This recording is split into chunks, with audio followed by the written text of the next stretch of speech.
Listen with a careful heart, for not every treasure glitters beneath the open sun, and not every road that seems empty leads to nothing. Sometimes the greatest blessing is hidden where weary feet are afraid to walk. Sometimes the poorest hands are chosen to uncover riches that proud eyes will never see. If you remain with this tale until its final breath, you will discover that kindness sees farther than greed, patience walks farther than haste, and a humble soul may enter doors that forever remain closed to the mighty. Welcome once again to this gathering of stories where every tale carries a lamp for the traveler and every ending leaves behind a lesson for those willing to receive it. Sit quietly, my friend. Let the noise of the day fade, like evening birds settling into distant trees. Open your heart as one opens a window to the morning breeze, and let this story plant its seed within you. Once upon a time, beyond rolling green hills and forests, where the wind carried the scent of cedar, wild honey, and damp earth after the rain, there stood the quiet village of Eldor's Hollow. It was a place where smoke curled gently from stone chimneys. Every dawn, where children chased butterflies through wheat fields glowing like liquid gold, and where old men measured the passing seasons not by calendars but by the flowering of orchards and the return of migrating birds. The people of Eldor's Hollow were neither rich nor powerful. Their wealth lived in shared bread, helping hands, and evenings spent around crackling fires, while elders told stories beneath skies crowded with stars. They believed every forest possessed a memory, every river carried a song, and every mountain guarded secrets older than kings. Among these simple people lived a young hunter named Rowan. No one called Rowan important. He owned no fertile fields. He inherited no silver. His cottage stood at the very edge of the village where the forest began, its roof patched with weathered cedar shingles, and its tiny garden blooming with herbs that his late mother had planted years before. Moss crept quietly over the stones around his doorway, and every morning birds gathered upon his fence as though greeting an old friend. Rowan lived alone. His father had disappeared into the northern wilderness during a brutal winter many years earlier. Some believed wolves had taken him. Others whispered that he had wandered too far into forgotten lands where ordinary maps ended. His mother, worn down by years of waiting and hard labor, had passed peacefully one spring, while the cherry blossoms floated like pale snow across the fields.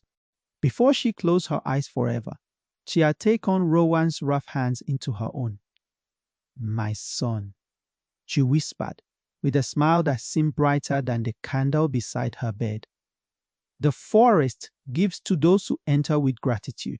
Promise me you will never hunt for greed." Rowan bowed his head. "Pommy! I promise. Leave enough for tomorrow. I will. Help those whose baskets are empty. I always shall." And remember, her breathing grew. Not every path that disappears is truly lost. Those became the final words Rowan ever heard from her. He carried them like precious seeds inside his heart. Every morning before sunrise, he knelt beside the little wooden chair where his mother once sat spinning wool. There he offered a quiet prayer of thanks, not for wealth, nor comfort, nor fortune, but simply for another day beneath heaven's light. Only then would he lift his bow. His arrows were few, his boots were worn, yet his heart remained full. Whenever Rowan trapped a rabbit, he shared one with the widow Miriam, whose hands trembled too much to gather food herself. When he caught fish from the clear river, he quietly left two outside the cottage of the blacksmith whose injured leg kept him from work. During harsh winters, he split firewood for elderly neighbors before tending to his own hearth. Some villagers shook their heads. "You stay poor forever," they often told him. Owen merely smiled. "A full heart keeps a warmer fire than a full purse." The elders nodded whenever they heard those words. Far beyond the familiar hunting grounds stretched the forest of whispers. Even saying its name caused conversations to soften. Children stopped laughing. Dogs tucked their tails. The oldest women traced quiet blessings across their chests whenever its shadow appeared at sunset. The forest of whispers was unlike any woodland known to ordinary travelers.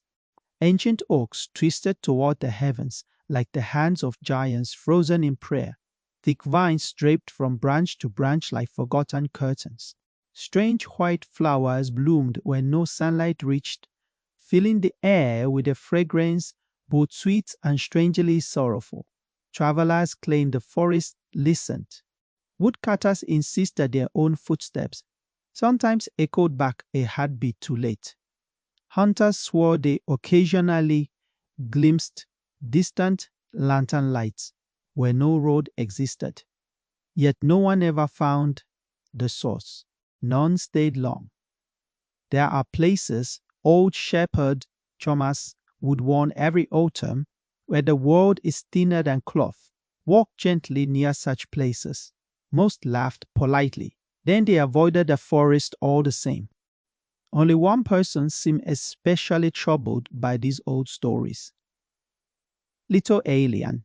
He was the miller's youngest son, barely 10 summers old, forever curious and forever asking questions that adults dismissed with indulgent smiles. Elian possessed unusually sharp eyes.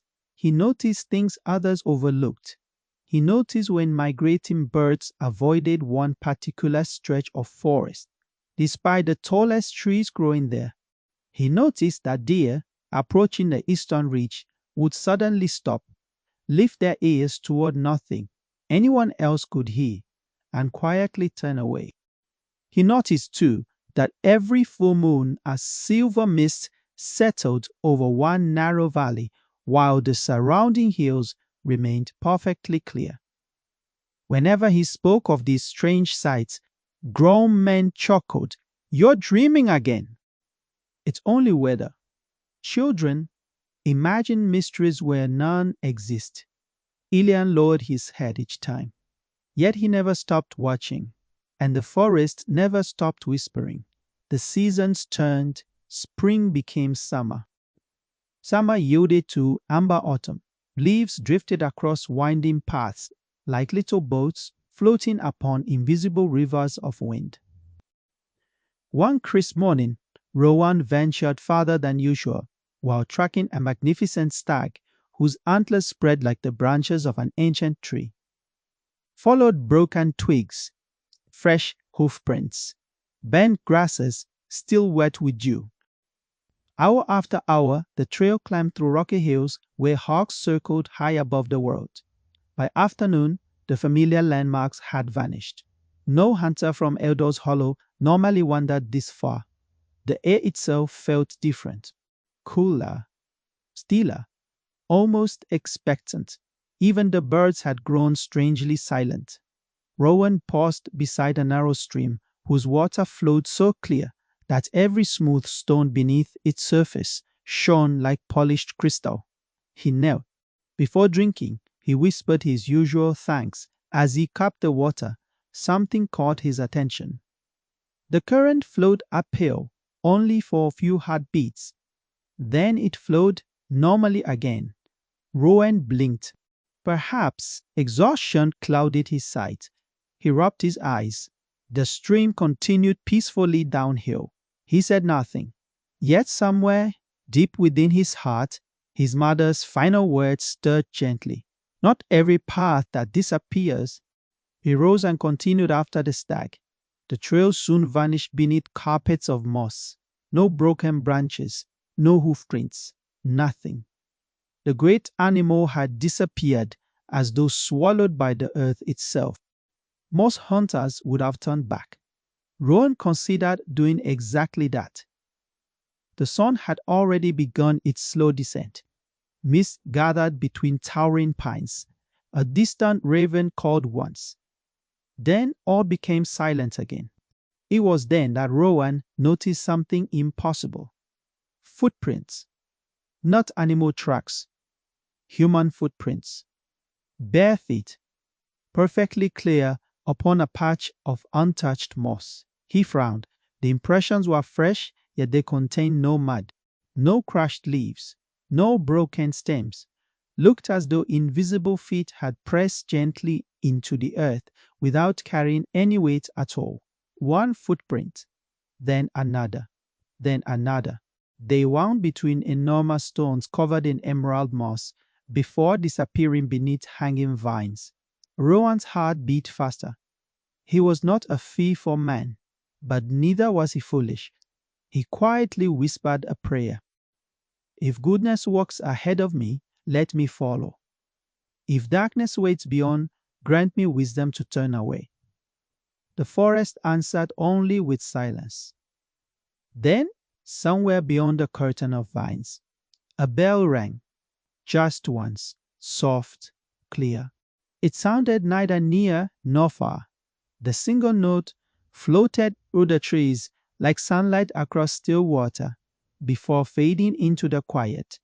Rowan stood motionless. He had haunted these forests since childhood. Never had he heard a bell. Never had anyone spoken of a chapel or monastery hidden among these ancient woods. The mysterious footprints continued toward the sound. Above him, a gentle breeze stirred leaves that moments before had been perfectly still. Tiny shafts of golden evening light slipped between the branches and settled upon the moss like scattered pieces of heaven. For the briefest instant, Rowan thought he saw the outline of an old stone archway where only tangled vines should have been. He blinked. The archway was gone. Only the vines remained.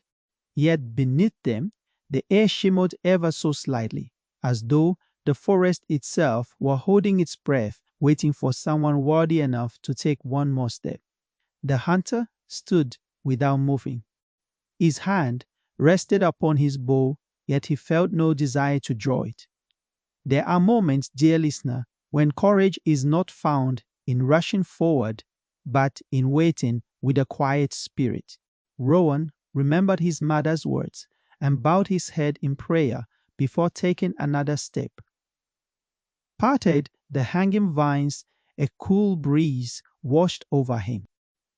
The smell of pine gave way to the fragrance of wild lilies and fresh rain, though no cloud covered the sky. Before him stretched a narrow stone path he had never seen before. It was ancient, its edges softened by moss, yet not a single weed grew between the carefully laid stones, as though unseen hands tended it each day. Far ahead the same silver bell rang once more, one clear note, then silence. Rowan followed the path slowly until he reached a wide clearing where an enormous oak tree spread its branches across the fading evening light. At its roots sat an elderly woman wrapped in a grey cloak, weaving a small basket from willow branches. She looked up before Rowan spoke. "I have been waiting," she said gently. The hunter was startled. "Waiting for me?" She smiled but did not answer the question. Instead, she asked, "When you hunt, do you take more than you need? No. When a hungry neighbor knocks, do you hide your bread? Never. And when no one is watching, do you still choose what is right?" Rowan lowered his eyes. "I try." The old woman nodded with quiet satisfaction. That is why the path revealed itself before Rowan could ask what she meant. Elian's strange observations returned to his mind: the silent birds, the silver mist, the deer that refused to cross this valley. Suddenly, those little mysteries no longer seemed like children's imagination. The woman stood and pointed beyond the great oak. "There is a kingdom hidden from greedy hearts.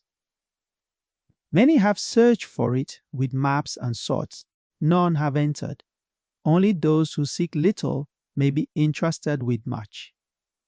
As Rowan looked beyond the tree, the evening mist slowly parted. Golden towers rose in the distance. Walls of white stone caught the last rays of the setting sun.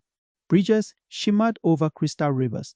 It was a kingdom no traveler had ever described, hidden in plain sight behind a veil that only the humble could cross. Rowan could scarcely breathe. He had discovered what generations believed was only a legend. Rowan remained where he stood, unable to take another step. The hidden kingdom shimmered beyond the veil of mist, like the first light of dawn resting upon a quiet lake. Its white towers reached toward the heavens, their golden roofs catching the evening sun until they seemed to glow with a light of their own. Gentle streams flowed beneath graceful stone bridges, and gardens filled with blossoms of every color stretched farther than his eyes could follow.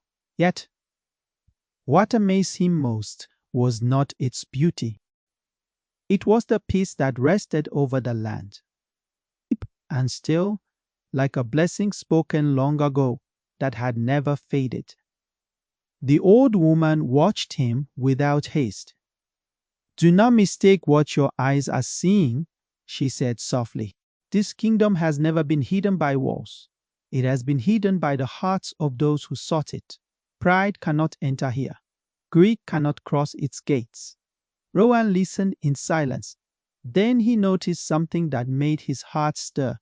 There were no guards carrying weapons. No frightened faces hurried through the streets. Men and women greeted one another with joyful smiles. Children laughed beside clear fountains, and even the birds sang without fear. It was unlike any place he had ever known. Still, one small mystery remained. At the great gate stood a single stone pillar, marked with an ancient carving of an oak tree surrounded by 3 stars. Rowan had never seen the symbol before, yet somehow it felt strangely familiar, as though it belonged to a memory just beyond his reach. The old woman noticed his gaze. "In time," she whispered, "you will understand why that mark was waiting for you." Before Rowan could ask another question, the great gates of the hidden kingdom began to open in complete silence, inviting the humble hunter to take his first step into the greatest mystery of his life.